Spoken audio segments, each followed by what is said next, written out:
لماذا تطير الغيوم والطيور؟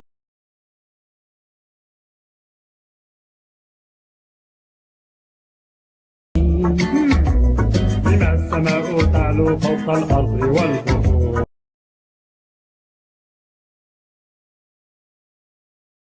لماذا؟